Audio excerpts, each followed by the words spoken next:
Hello, and thank you for attending this screening of What I Want You to Know, a film that speaks to the core of the mission of Veterans for Peace, to expose the true costs of war and abolish war as an instrument of national policy. Go to our website, veteransforpeace.org, to learn more and sign up for our newsletter if you'd like. Work with us to let the world know that as former military, we say war is a racket and we are sick of it. I'm Mike Ferner, former Navy corpsman and former Director of Veterans for Peace. I'll be facilitating this discussion today. A few points before we get to our guests. First, we're unable to have speakers from the audience on camera because of how this platform works. So drop your— Hello, and thank you for attending this screening of What I Want You to Know, a film that speaks to the core of the mission of Veterans for Peace, to expose the true cost. Like, that's your inventive window. You got to go shut that window.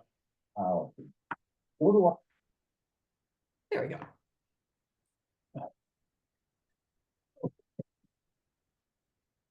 Okay, try picking up where I left off at here. We're unable to have speakers from the audience on camera because of how the platform works. So drop your questions and your comments in the chat and we'll get to as many of them as we can. We'd love to have an idea of how many of you are at a watch party. If you are, please drop that in the chat, where you're at and how many of you are there. 11 Veterans for Peace chapters have reported that they're hosting watch parties.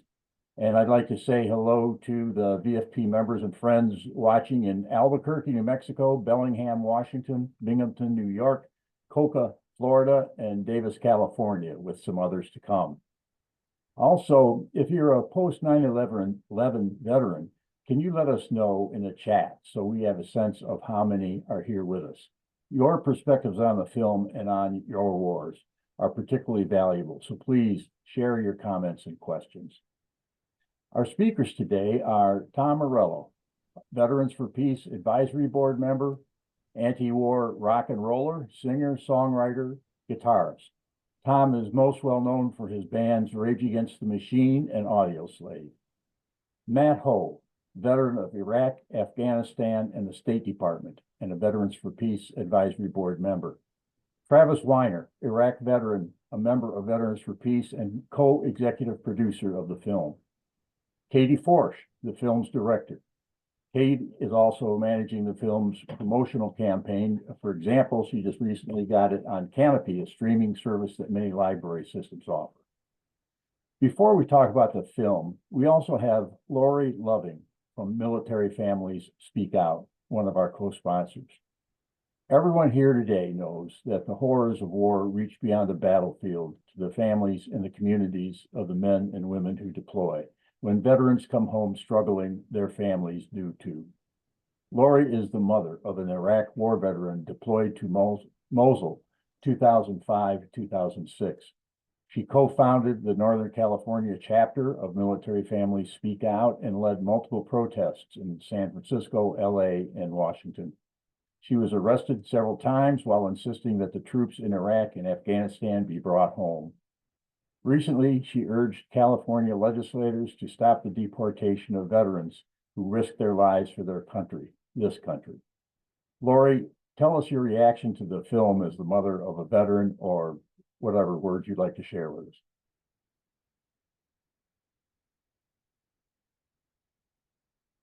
Go ahead, Lori. Had to take the mic open. Thank you, Mike. And MFSO, myself, we are so grateful to Veterans for Peace for this project and for so many things that we worked on with you for the last 20 plus years. As Mike said, my son was in Mosul, Iraq for a year, 2005, 2006. And really for 365 days, I was waiting anxiously for that knock on the door, that there would be people there telling me that my son was killed. It didn't help that at his basic camp graduation, they put on a mock war right in front of the parents, throwing grenades, shooting, blowing up things. And the parents were cheering. And I think I was the only one that was saying, don't you understand that this is real? And some of our kids aren't going to come home. But I think there's this huge denial for family members because we just can't comprehend how awful and hard it's going to be and that we might lose some of them. My son was born under a tree and taken to every peace rally there were, but he couldn't wait to join the Army. He really did believe in the mission that we were looking for weapons of mass destruction and that he was going to help America as well.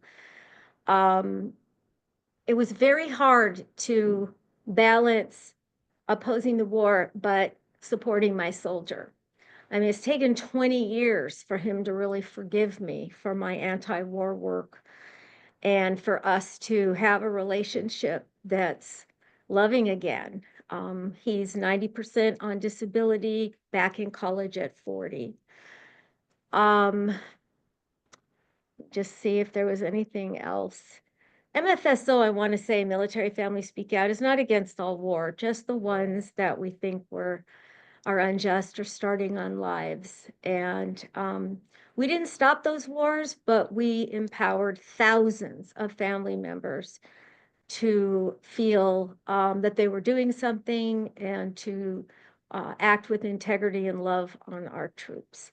One last thing I'll say that I am grateful to the military for is apparently at the call centers, there's big signs that say, ask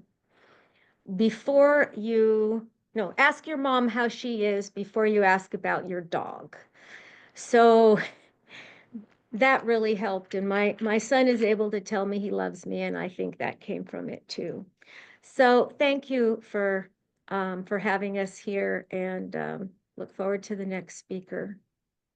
Thank you, Lori. Lori's words are a reminder to all of us to get in the streets and demand full funding for the VA. Save Our VA is a project of Veterans for Peace, and we invite you to get involved. You can find it from our homepage, veteransforpeace.org, under the tab Our Work and National Projects. And you all probably have noticed the donate button that's to the right of the film in the window. Katie, tell us, if the film is already made, why do you still need donations? Mike, thanks for that question. But first of all, thank you. And thanks to Veterans for Peace for all the work that it took to pull this event together and to bring the film to your community and the wider community. We're just extremely, extremely grateful. So why do we need donations? Well, people think that once you make a documentary film, Netflix or somebody else swoops in and gives you a giant check and takes it and then promotes it for you.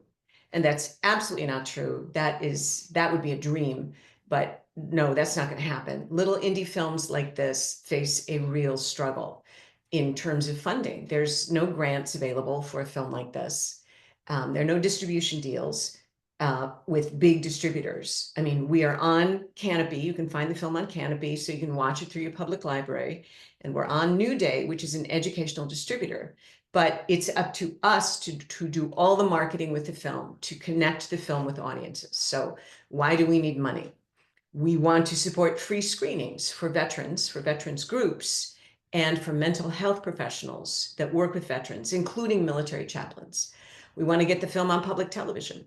We were rejected by the big PBS series, POV, and some others. So we're going to have to do it another way, which is to get into the public television catalog and then promote the film. And both of those cost money. We want to create a study guide for professors to encourage them, to make it easier for them to screen the film in their classroom. We need to run email campaigns to connect them with the film, because so many young people have said to us, I had no idea about this. Why didn't anybody tell me about this? So this is a way that they can learn our country's recent history. We also want to take it to conferences. There's a Unitarian Universalist conference coming up in June that we're going to have an exhibit table with. We're working with some other folks in the moral injury space to try and build community in the faith community, because all those VA cuts and all those VA staff, the staff they're losing means they're trying to shift that onto the private sector, which has to include the faith communities. So faith communities, local congregations are going to need education. And that's going to start with, they need to understand what is veteran moral injury, which is what our film teaches. So if you're able, we'd really appreciate your help so that we can get the film to the people who need to see the film so that they can do their good work. Thank you. Thank you, Katie.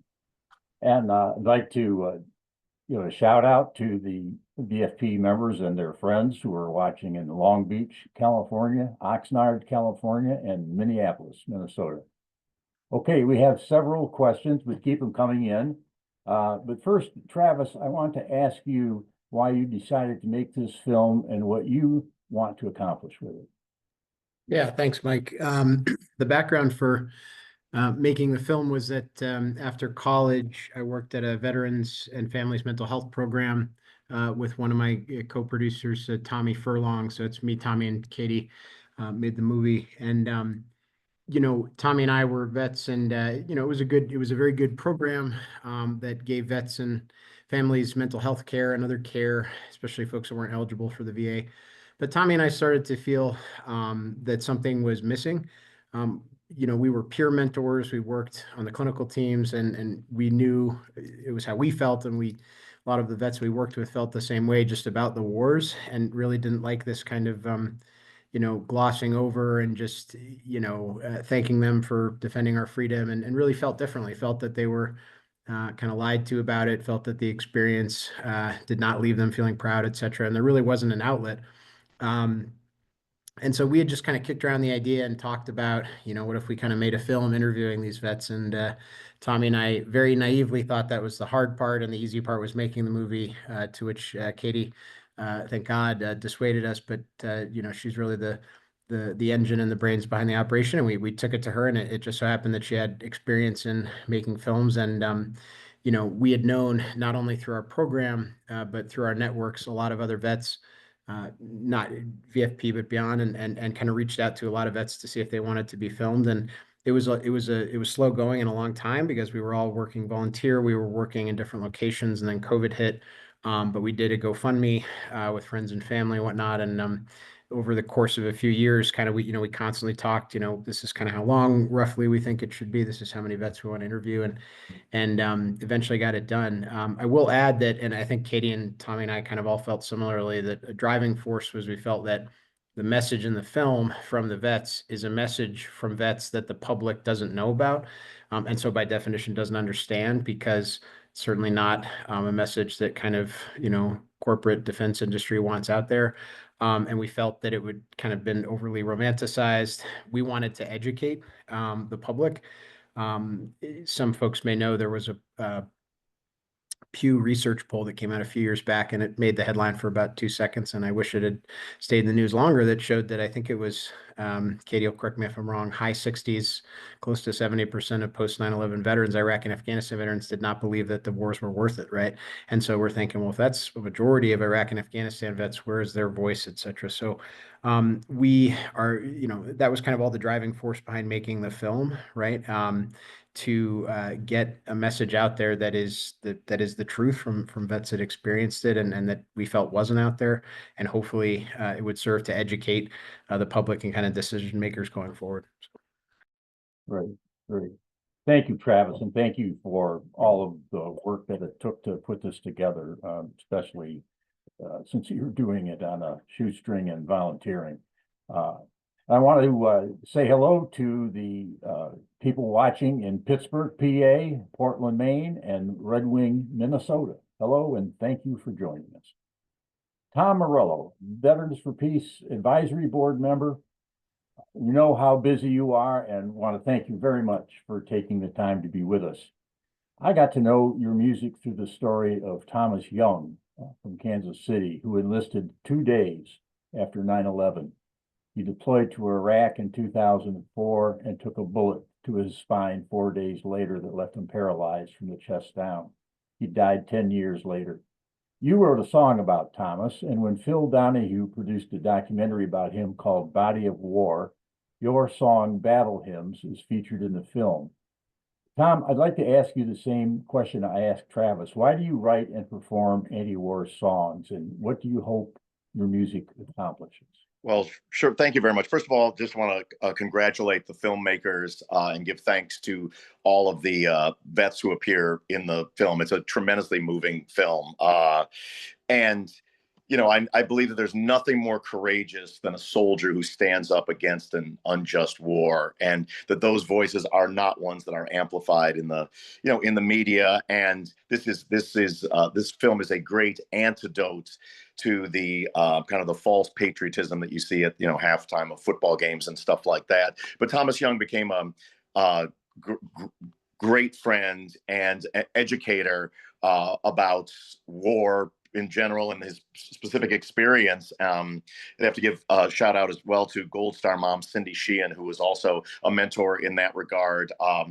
And you know, the one thing is Thomas is not here to speak, and so I mean, I just like to share a couple of things that he was pretty clear and what his thoughts were. He would, you know, in a patriotic fervor, he signed up after 9/11, and even before he was deployed, had grave misgivings about what this war was about, and his delvings into American history led him to believe that, you know, it's more about a remorseless empire of terror and conquest in the name of power and greed than it is about spreading any sort of freedom. And he became a peace hero upon his return home, and is a, you know, forever has a place in my heart. And if you got 2 seconds, the song Battle Hymns was in the movie Body of War, but after I got to know Thomas better, I wrote one about his experience. If you got a couple of minutes, I'd be happy to play it. Please, yes, yeah, we'd love it. Song that I wrote for my friend and comrade Thomas Young is called Stray Bullets. Me and Danny, Lord and Steve, fucking drunk on New Year's Eve, laughing, singing, playing guitars, laying round.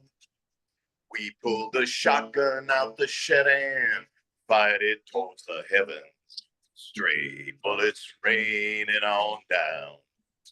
Back of an ace uncovered truck, Captain laughed and said good luck as we rolled on through our first Iraqi town. From the rooftop we got blasted, Danny Lowe's spine came unfastened. Stray bullets raining on down. Whoa, whoa, hey, yeah, I sail away. Whoa, whoa, hey, yeah, slide on down. Whoa, whoa, hey, yeah, what is lost you gave away. Stray bullets raining on down. 15 months lost in Iraq. We got stop loss. They sent us back. Why the fuck we're even here, I'll never know. Me and Steve, we went out walking. Few of us have started talking. And now we've got a mission of our own. Whoa, whoa, hey, yeah, I sail away. Whoa, whoa, hey, yeah, slide on down. Whoa, whoa, hey, hey, what is lost you gave away. Stray bullets raining on down. 'Cause now we're coming for the captain to reap the seeds he's sown. Everybody hit the deck, 'cause his tent's about to blow. Tell the general when we find him that he'll be the next to go. Yeah, we're coming for the captain, and then we're going home. Oh, oh, hey, hey, I sail away. Whoa, whoa, hey, hey, slide on down. Whoa, whoa, hey, hey, what is lost you gave away. Stray bullets raining on down, down, down. Stray bullets raining on down. Thank you, Tom. That's for my friend Thomas, and I believe it sort of captured sort of his point of view in a way that he's not here to tell that story. And but anyway, God bless him, and thank you all. Thank you to all you veterans who have had the courage and the fortitude to speak out. Thank you. We'll be back with you in a minute too. Sure. Matt Ho, a question for you from the Q&A. Boy, this is a loaded one. Flyovers at sports venues, always thanking you for your service no matter what you did. How do we stop canonizing the military? Yeah, thanks, Mike, and I want to thank Travis and Katie for this film. The title is succinctly, it's perfect. What I want you to know, and then Lori and Tom, thank you, of course, for all you've done these last couple decades. It's appreciated, so thank you. Yeah, the flyovers and all the other advertising and marketing. I mean, this is big business. The Army's public relations budget. So the Army alone, not the Navy, not the Marine Corps, not the Air Force or the Space Force or the Coast Guard, just what the Army spends each year on advertising is more than $1 billion. The Army is the largest public relations company in the world. If you look at the public relations companies around the world, no one comes close to the size of the Army's public relations program, or then, of course, the larger DoD program. So what we're up against is gargantuan. It's Leviathan, right? And the question, whoever asked that, you hit it right on the head in terms of using that term canonization, because we live in a society where veterans have a clerical status. This obligation to say thank you for your service, it's a ritual. I mean, it is no different than if you're Catholic and you enter into church, you cross yourself before you go in the pew. It is the same form of ritual that we engage in. And then because it's so sacrosanct, right, to go against it is heretical, right? So we're up against something here that's a combination of both money and a religiosity in the service of the empire. And so how do you fight that? I mean, there are all kinds of counter recruitment efforts. But I mean, I think understanding just what we're up against is the first step in that. And I will make an argument that uh, the a film like this, and I saw in the chat the number of people who were making this point, it needs to get out to people. And so, I mean, there are all kinds of people who are I can see who are part of this program today watching have much greater experience and depth than I do in counter recruitment. But a film like this is a vehicle in which to help inform people. The reason why the military spends this type of money on advertising is because it works. The reason why it does flyovers is because it works. The reason why it sponsors films like the Marvel superheroes films is because it works. The military's done studies where they ask kids, teenagers, when they're coming out of Marvel films, how likely they are to join the military, and they're 25% more likely to join the military after watching, Wolverine or the Hulk or whatever, right? So we have to understand how they're approaching this and not fight them symmetrically, because we don't have $1 billion to run an ad campaign of our own. But what we do have is we do have stories, we do have narratives, we do have personal experiences, and then we have people who are talented, like Tom Morello. And how do we utilize that then to communicate the reality of war, as opposed to what people are being led to believe, like Lori spoke about, at the graduation at recruit training, where they're simulating a war and people are cheering for it, and these kids are going off to Iraq and Afghanistan in a few months' time. So I know that's not as full of an answer as probably people want. But the simple and straightforward thing to say here right now is support this film and get it into all those places that Katie and Travis have been talking about. Thanks, Matt. Thanks very much. Want to go to a comment somebody put in the chat. I served as a cook in the Army during the Carter administration peacetime. I know many Vietnam vets, and not one of them discussed their experience. Thank you to the brave veterans who have brought this truth to light. So kudos to the filmmakers and the other truth speakers who've seen the reality of war. Tom, here's here's a question. Did you ever hear anything about soldiers using Rage Against the Machine songs while in combat? I know Ministry spoke out against soldiers using their music in the Kuwait War in the early 90s, so I'm curious if you dealt with that too. Yeah, I mean, I've heard a little bit about that, but more explicitly, Rage Against the Machine music was used to torture prisoners in Guantanamo Bay, and we sued the State Department over it. And we were unsuccessful in that suit. But the idea that that's made, in the cause of human liberation and for human rights and for peace, that's being used as like to commit as part of a war crime campaign, was something that we just couldn't stomach. So we had to at least, put our flag down to say, like, we are clearly opposed to this. And the problem with great rock and roll is people sometimes don't listen to the lyrics, and that they're going to interpret it in their own ways. But unequivocally, just go on the record here, that Rage Against the Machine's music is opposed to empire, is opposed to war, is opposed to is on the side of veterans who are willing to stand up against an unjust war. Thanks very much.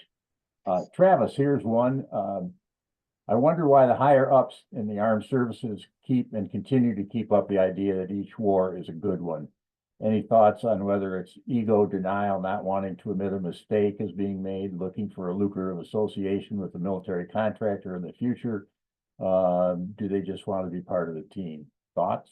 Yeah, that's a complicated one. I'd be interested to hear what Matt says about it as well. I think it's multifaceted. I think it's all those things and more. I would encourage folks to read Thomas Ricks's The General, and any books by Andrew Bacevich on that. I mean, I think, one of the ironies is, and it's funny, I actually have found it to be similar in the nonprofit world, and in the government world. I'm a public defender and I've worked for multiple states, and it's kind of funny because it's a phenomenon that's known in the military that trickles out. It's like the people that make the best mentors and leaders and supervisors are in part people that are willing to speak truth to power and to say when something's, fucked up, pardon my French. And those are also the people that tend not to brown nose and don't advance, right? So you have this like perverse incentive of, and I experienced it firsthand. I mean, the best officer I knew, who has 3 Purple Hearts, one of which he got kind of walking in my place in a patrol.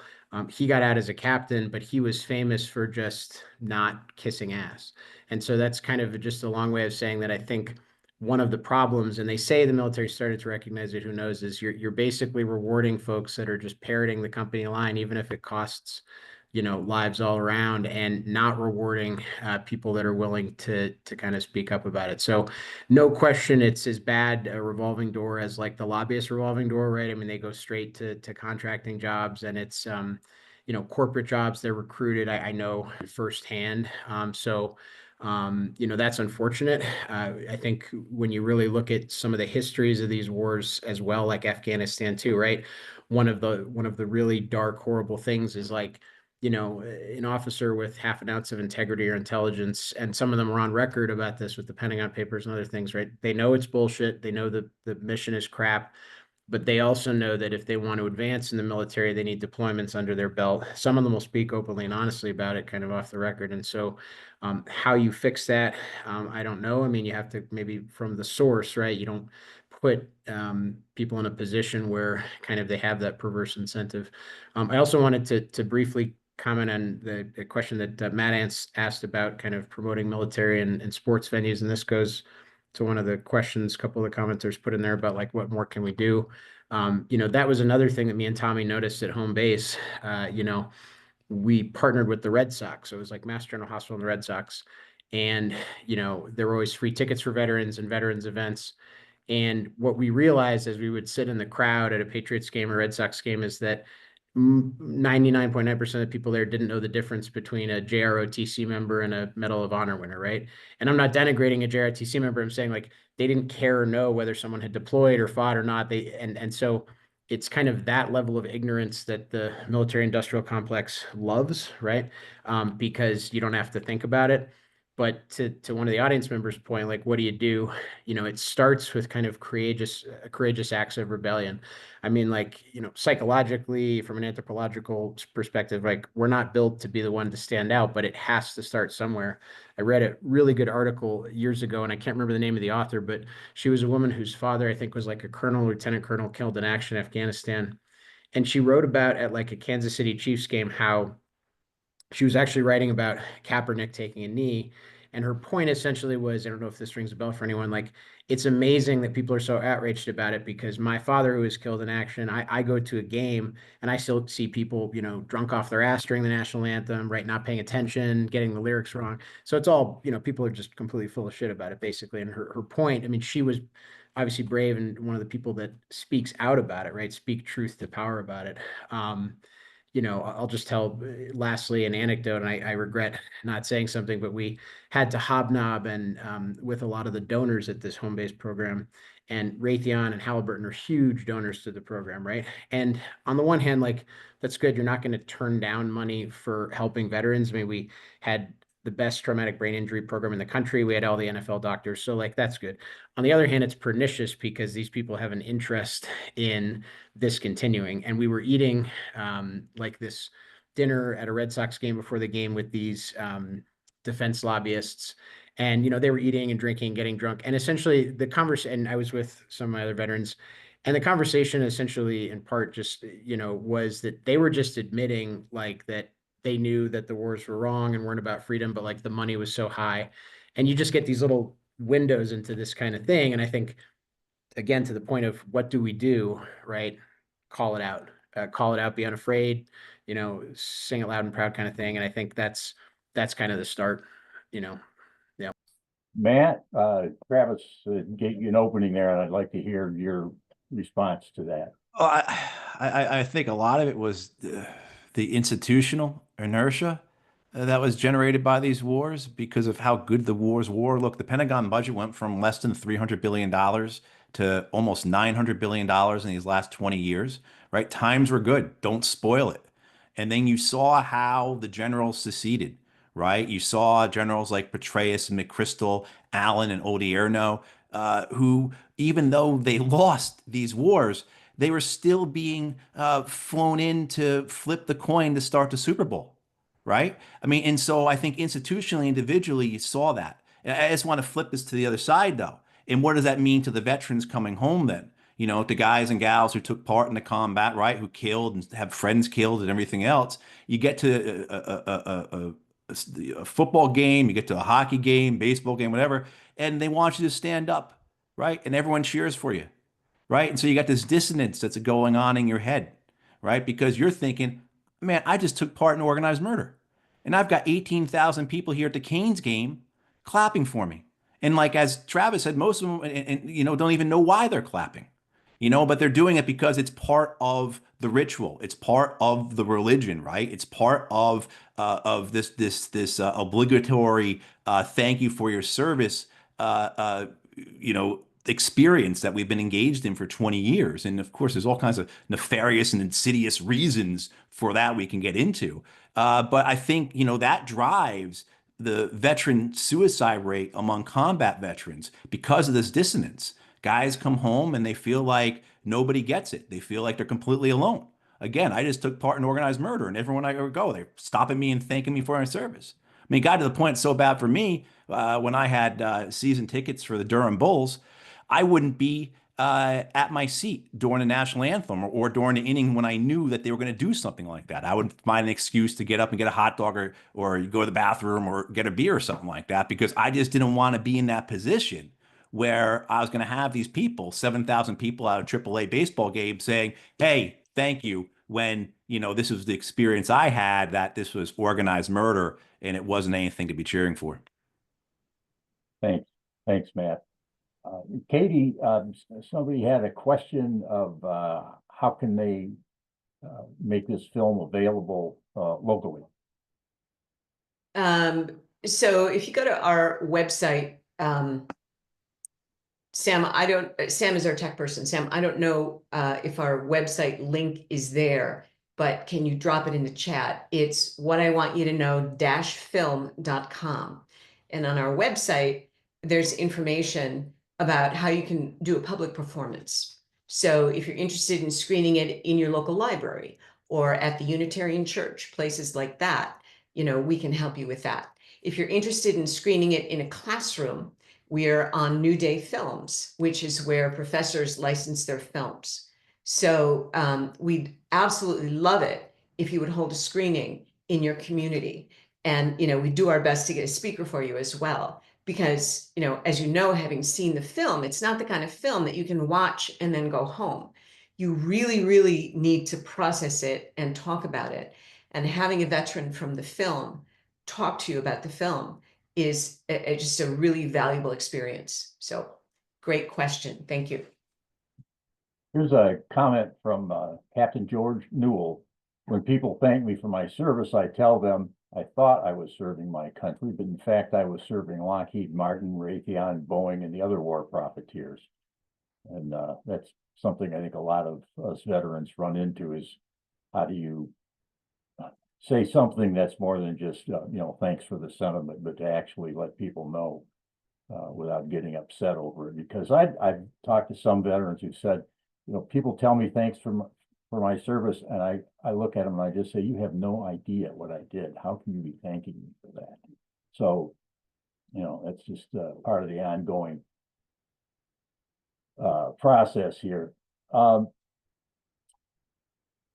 What can be done to hold the war profiteers and leadership accountable? That's the only way this gravy train to hell can stop. The impunity makes them keep doing it again and again. I'll just throw that out there for anybody who wants to jump on it. Take a crack at it. Really quick shout out to George Newell, Veterans for Peace, Boulder, Colorado chapter, who travels the world as a first responder now, giving disaster relief, and so real great guy. I think part of it, I think a big part, and this is kind of a larger conversation, is we, in the anti-war movement and in the peace movement, and I've been, those of you that know me know I've been, ringing this bell for years. I really think we have to stop with the preaching to the choir, with the navel gazing. We have to use best practices. We have to look at, how do we grow as much as possible? Why do other veterans organizations have so many veterans, and what can we do about that, right? So, if that means, very concrete discipline plans to have some folks constantly reaching out to legislatures, tracking legislation, having very strategic relationships with the media, right? Because that's its own game about how you get op-eds published and everything. And so, and Mike and Matt teed it up perfectly, right? I mean, this is a David versus Goliath fight. We do not have and will never have the power or the money. And so the question becomes, what do we do, those of us who feel this way with our very limited time, very limited money? And those are really important choices. And so I think that making those choices very smartly and very strategically are of the utmost importance, because, we don't need to spend our time, preaching to each other. We all know how we feel about it. The question becomes, how do we influence others? And in today's day and age, perhaps now, more than before, right? It's just, we are so far past post psychological, people listening, convince environment. You still do the one-on-ones, right? But it's really about, how do we do it? I mean, one small example, right? Someone had, there's a couple questions about this in the chat, is counter recruitment, right, at high schools. And I have to give another shout out to the Boulder, Northern Colorado, Santa Fe, Albuquerque Veterans for Peace chapters, because they're starting to work on this, right? Is how do you get into the high schools, right? If recruiters can get into high schools, how do we get into high schools? And what you realize is how much work it is, because the school boards and the teachers do not want to let us in. They tried to get me into a bunch of the high schools in Fort Collins and Colorado, and of course they don't want it, right? But you have to keep trying, right? That's the thing to spend the time and the money on. Things like that, concrete things that can kind of curb this trend, in my opinion. Thank you. Anybody else want to take a crack at that one before we go to a different one? Yeah, and we just want to follow up on the counter recruitment work, because it does work. Look, this is the first year in years that the Army made its quota. The Navy doesn't have enough sailors to man its ships. There has been a recruitment crisis in the U.S. military for about 15 years now. And that's got a lot to do with the work of people who are sitting here watching us talk, as well as the work of people like Katie and Travis and Lori and Tom and Mike, you running Veterans for Peace. I mean, it's just not a phenomenon that the Army and the Navy and the Marine Corps and the Air Force can't get the people they need. As I just said, they spend more money on their advertising than anybody else in the world does. Right. And so it does work. So that you just keep plugging away and realize that our adversary here is it's a living organism, right? It's something that evolves. So if we find success, they're going to close that off and they're going to move on to a new avenue, right? I mean, so just got to keep in mind that we can't use the same tactics that worked 10 years ago, 20 years ago, 30 years. We have to keep evolving as well. I will say this bigger picture problem of the money and business and everything. I mean, look, according to Brown University, the Pentagon got $16 trillion from 2001 to 2021, right? Corporations got about half of that, so $8 trillion. During that same 20-year time, the military industrial complex spent about $1 billion on lobbying. I mean, so they invested $1 billion and they got back 8 trillion. That's a pretty good return on investment, right? And this gets back to the biggest issue we have is money in politics. And until we end money in politics, until we end our system of governance, which is nothing more than a legalized system of bribery, right? Until we get rid of government as legalized bribery, we are going to be banging our heads against the wall. Right. Mike is a big believer in this. VFP has been working on this, ending corporate personhood, other campaigns. But essentially, I'll use Mike's phrase because I think it's one of the best I've heard. It's as if we're chasing around arsonists with buckets of water, right? Putting out the fires that are lit before, as opposed to taking away their matches. And so we have to find the way to take away the matches from the arsonists, as opposed to just running around putting out all the fires, because, you know, they've got more than we do and we just can't keep up. Could I add something very briefly, Mike? Sure, go ahead. Sorry. Yeah, it's an excellent point. The one thing I was going to add, and I think, you know, this is a delicate balance, especially on the left, right? It's the money. How many folks on the left, Hollywood, whatever, have investment portfolios that touch the defense industry? Countless, right? Because unless you're in like an off the charts, I mean, you know, socially responsible investment mutual funds, there's not the level of oversight that, you know, that your money's not touching Halliburton or Raytheon. And so I think the question becomes, and this is tough, right? How do you start to encourage folks to do that? I think the responsibility is especially on those, you know, with, you know, a ton of money in this regard, because one of the issues is, like, for public sector workers. Here's a perfect example, right? I'm a public defender in the state. I work for the state. I have a state pension. I have two options in my state pension. I can take the state pension, or I can take a mutual fund. If I want to take the mutual fund, I have one option for socially responsible investing. I looked into it. I know it's just a advertising gimmick, right? That money is touching the defense industry everywhere. And so a lot of folks don't have that option. That's fine. But for folks that do have that option, the question becomes, hard to preach this message and for folks to take us seriously, right? When you are, you know, spoon feeding with the one hand and then decrying the defense industry with the other hand. You have to clean out, if you can, every bit of your money that touches the defense industry. That's a huge, huge issue, especially on the left and especially in the anti-war. Thanks, Travis. I'll put into the chat, following up on what Matt said, I'll put into the chat a link to Veterans for Peace's Democracy and Peace Working Group that gets into those questions of corporate personhood and those kinds of things. You can find out more information there. There is a comment. Okay, here's a question. Tom Morello's song that you did earlier, Tom, raises the issue of mutiny in resistance to the empire's military. Is that a realistic plan or just more revolutionary chic fantasy?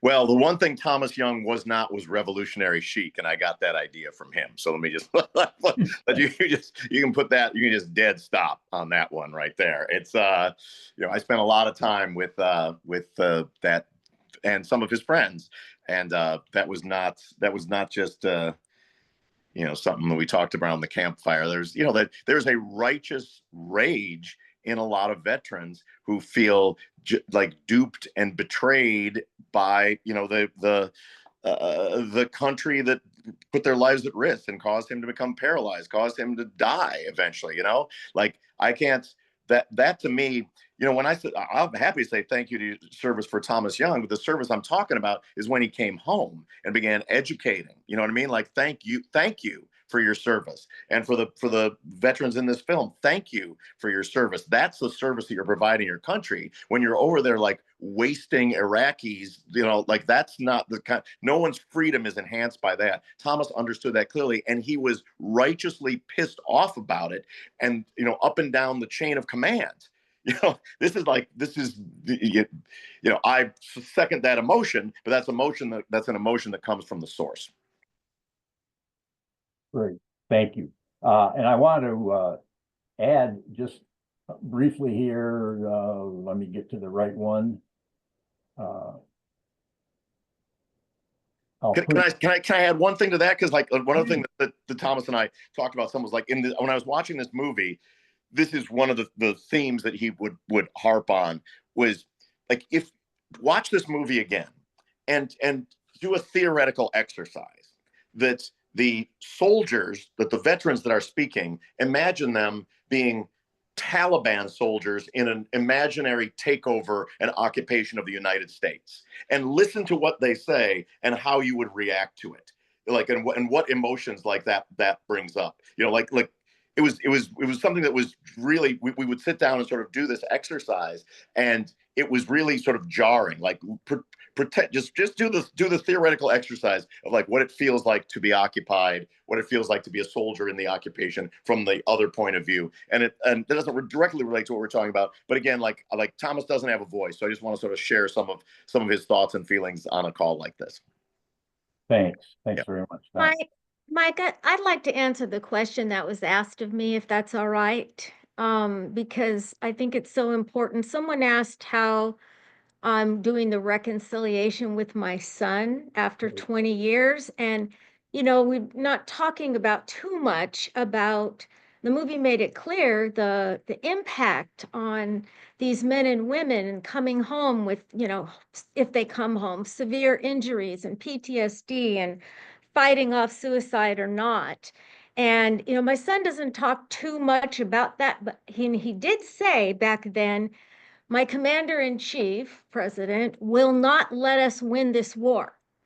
And he found that really frustrating and didn't understand at all, because he was young and he didn't really get the big picture, I don't think. But, trying to end this war, it's not too comfortable for us to talk about it. But what happened was, MSO has 3 missions, really: support the troops by bringing them home and taking care of them when they get here. And that's what we're working on now. And, cuts to the VA, who knows where we're going to go in these next 4 years with taking care or not taking care of our veterans.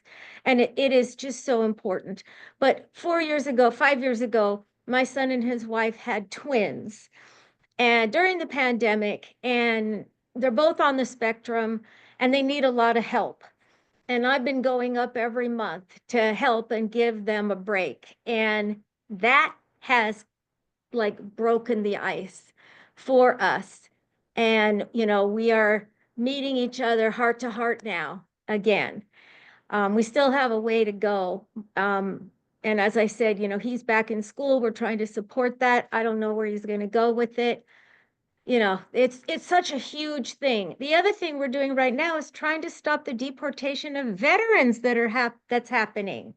We have veterans with minor criminal histories that they are deporting after they served 1, 2, 3, who knows how many times. And that's just not acceptable to us or to anybody. So thank you for me just breaking in and saying my piece again.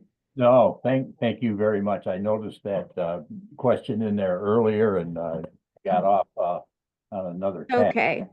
So Thanks. I'm glad that you did. I want to go back to the question about the mutiny and resistance to the empire's military. And I'm putting in the chat right now a link to a page on the Veterans for Peace website. We call it the Appeal for Redress, and it's a way for active duty Guard and Reserve to contact Congress and say, we don't like what's going on with U.S. foreign policy. So that's on that page. But on the right side, narrow column on the right side, it has resources for active duty members of the military, like the Military Law Task Force of the National Lawyers Guild. And it's got some excellent resources, information in there about the resistance movement within the military during Vietnam. And it's got covers of the underground newspapers. You won't believe some of them. They were just great, and they got cranked out by the thousands and distributed all over bases. And there's a report, some of you probably know the exact name of it, but some Army colonel did a report about the disintegration of the U.S. military during the Vietnam War. So the resistance inside is not just a pipe dream. You know, myself and a lot of members of Veterans for Peace were involved in doing any number of things while we were in the military to do whatever we could to put a wrench in the whole thing. So that's an ongoing dynamic in the military. At least I hope it is. Okay, here's a question. Isn't the military the largest jobs program in the country? So cutting the Pentagon budget means transitioning those people to peacetime jobs. Yes? And I'll just leave it open. Take a quick crack at it. It's a fair question. I'd have two points to raise on. I mean, first, there's no question that the military very perniciously recruits. I mean, this is all strategic. It's all well known. I know that the rest of the folks on this panel know this, right? They are not recruiting at Beverly Hills High School, right? They are recruiting from areas in the country, right? Socioeconomically challenged folks that they know don't have opportunity. And when I served, I came from upper middle class background. I was in the extreme minority. Plenty of the vets that I served with and the folks I serve with, my friends to this day, came from, terrible family situations, socioeconomic situations. And so when we as a country do such a poor and hypocritical job of providing opportunity and taking care of each other, right? It is no wonder, and then you kind of put them through the meat grinder of the service, and then you kick them out.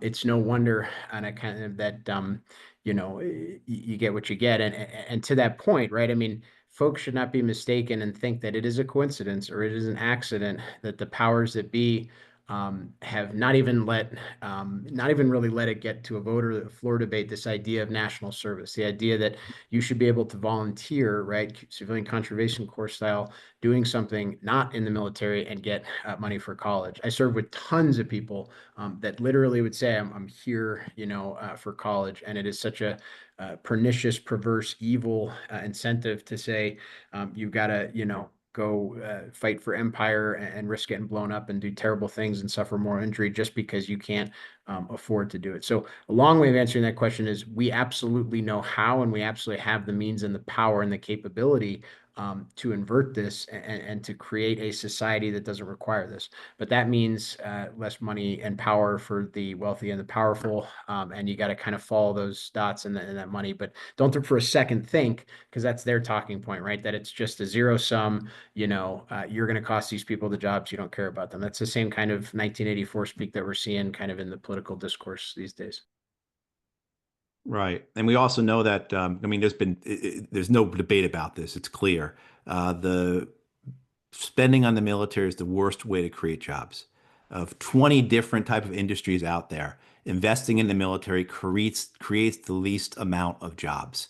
If you put that money into infrastructure, into healthcare, into education, into literally anything else, it creates more jobs than investment into the military. Because remember, half of the Pentagon budget goes to corporations, goes to contractors.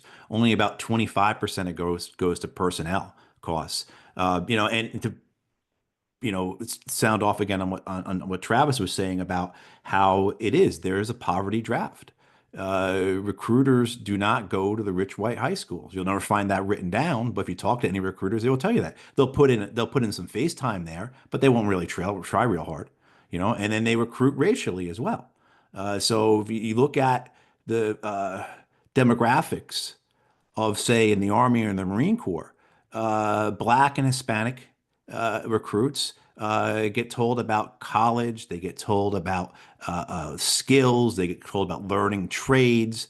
Meanwhile, the poor white high schools, they're talked about fighting, patriotism. Hey, your dad fought, and all that type of stuff. It's building upon that patriotism, and that's what brings the poor white kids in.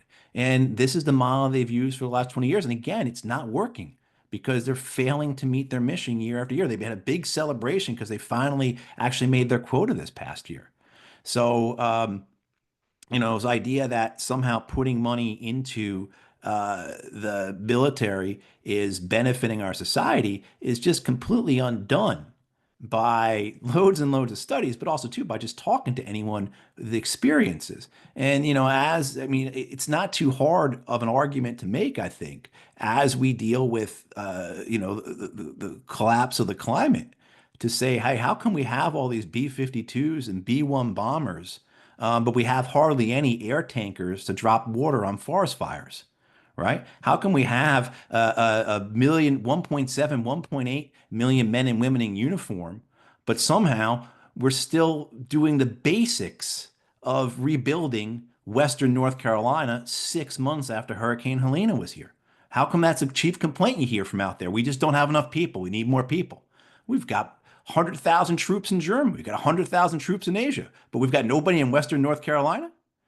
So the arguments that we can make here, I think, are having a real impact on people, particularly particularly say more conservative audiences, because they're seeing the reality of our society getting left behind while billions and billions of dollars go overseas or go to the weapons companies.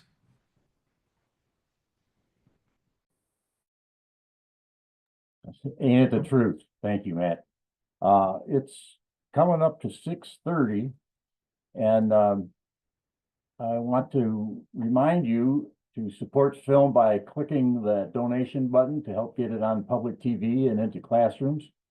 And maybe we can take 2 more questions here and call it a day. Tom, now I hope this didn't get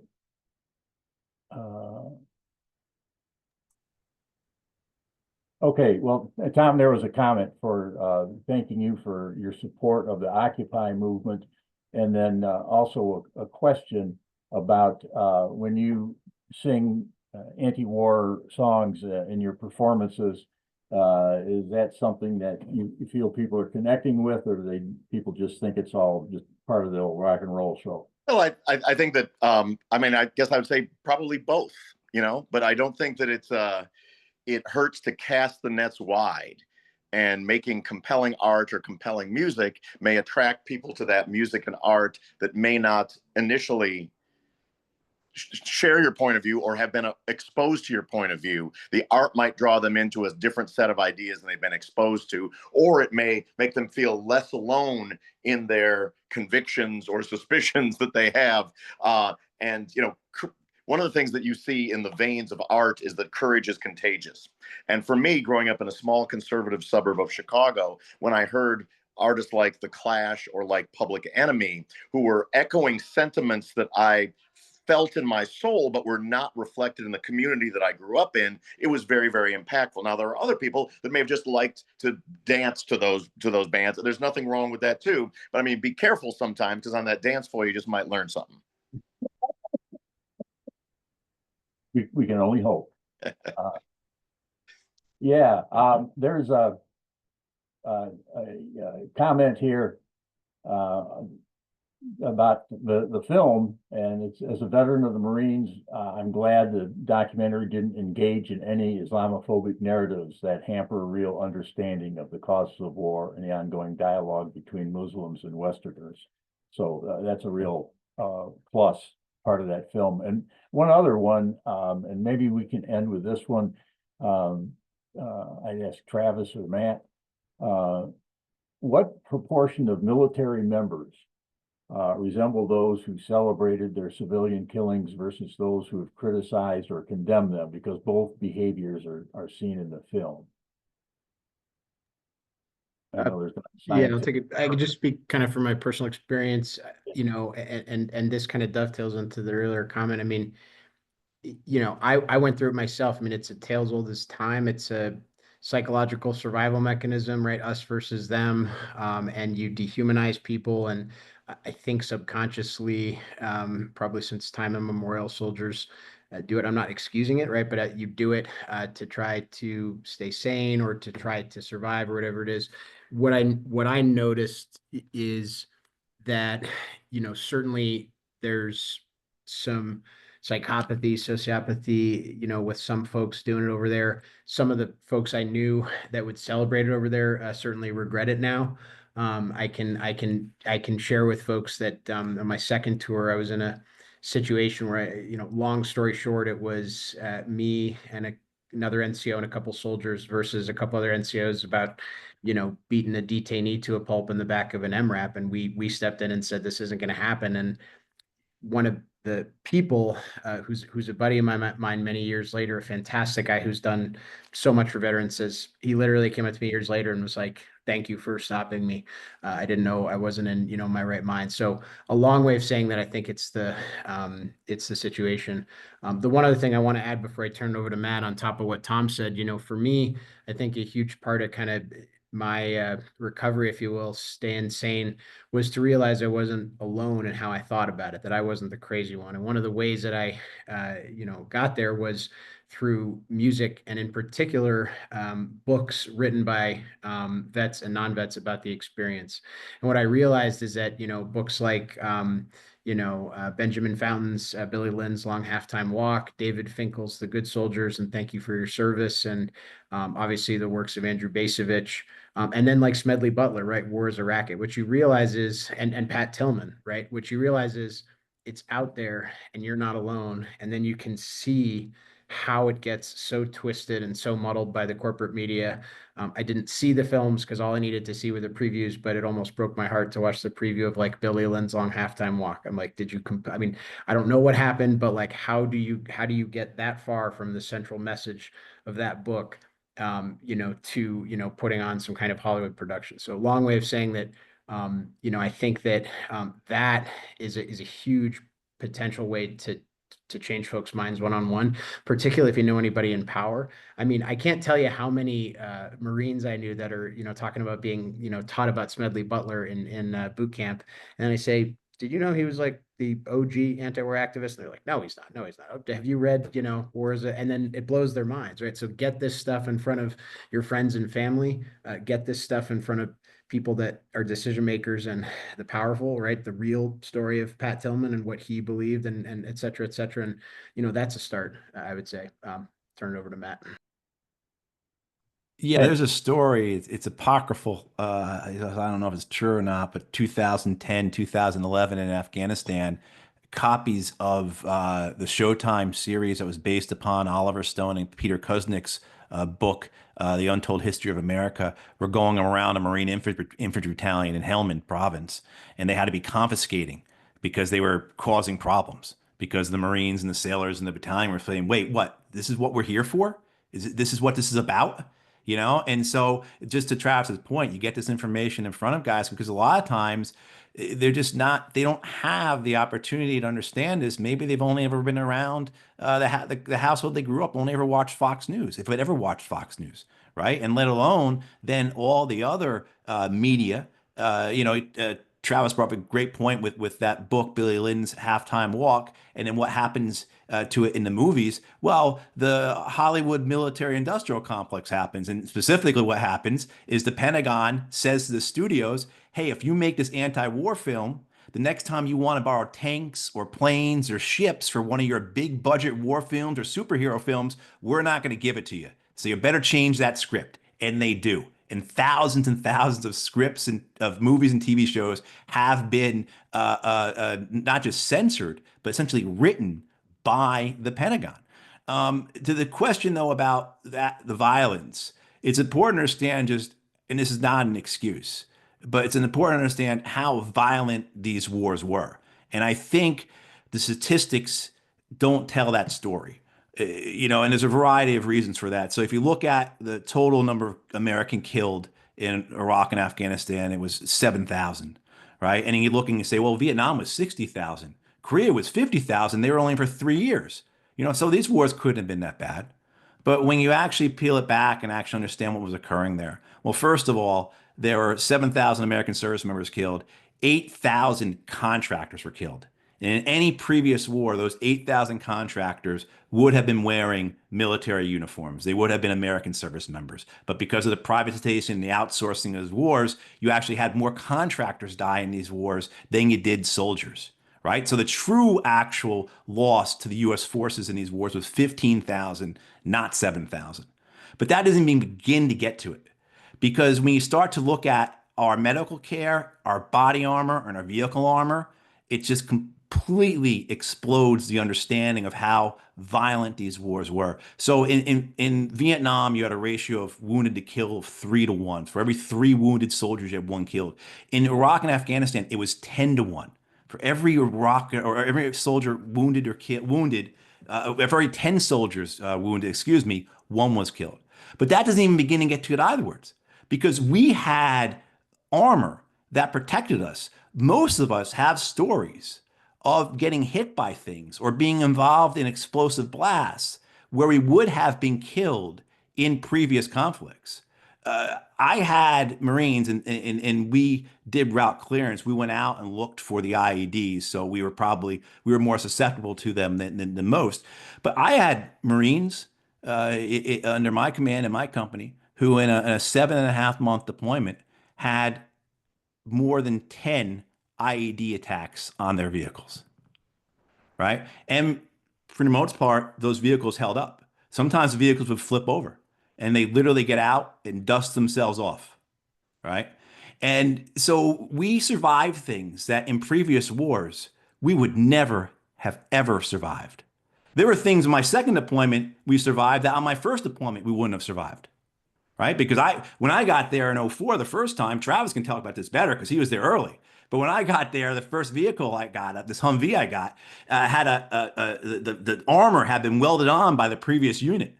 And it didn't really make sense because the armor only went up about halfway on my shoulder. So it maybe would have protected the lower part of my body, but the rest of my body would have been blown off. Right? But that was what we were dealing with. And then they brought in the up-armored Humvees, the MRAPs, the route clearance vehicles, and we were surviving things that, again, I can't emphasize enough, in previous wars would have killed us. And almost all of us have those stories. So the level of violence that we were encountering every day and that we were then inflicting, because I can talk all about this body armor, this vehicle armor, this medical care that we had, the Iraqis and Afghans, they had none of that. So I can talk about 15,000 dead service members and contractors versus what? More than a million dead Iraqis, hundreds and hundreds of thousands of Afghans. We have no idea how many Afghans were killed in that 20 years, let alone the previous 20 years. So it just that level of violence. I just did something the other day with a couple of veterans, and both these guys are honest, and they murdered Iraqis. They murdered them, shot them dead in the street, murdered innocent people. And the one guy, his thing was that the capacity for war to create sadists out of all of us was there. And so if you went into it like I did, thinking that you're somehow going to be a moral actor, that, okay, yeah, the war's bad, it's no good, I don't believe it, but I'm going over there because I'm a good officer and I'm going to bring guys home that, those guys wouldn't bring home. Well, no matter how moral you think you are, no matter what type of agency you think you have, the war is going to make you an agent of its immorality, regardless of who you are. And I think that's one of the greatest lessons of war for many of us, is that no matter what we thought we would personally do, how we would act, that we became agents of the war. And we did things that, yeah, we'll go to our graves regretting.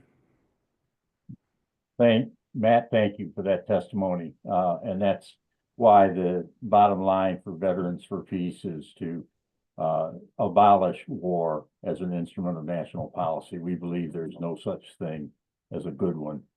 So we probably should wrap this up. It's been wonderful getting a chance to talk and listen to all this. And, we probably should call it a night. So I want to thank the panelists, Matt Ho, Travis Weiner, Katie Forsch, and Tom Morello for helping us think through the issues raised in this film. And I'm grateful to everybody who watched the film with us today. And thanks to the panelists and all the activists with us today who've been out in the streets. And urge you once more to go to veteransforpeace.org and work with us to abolish war. Thank you very much for being here with us. And good night. Thanks very much. Thanks for the great movie. Thank you.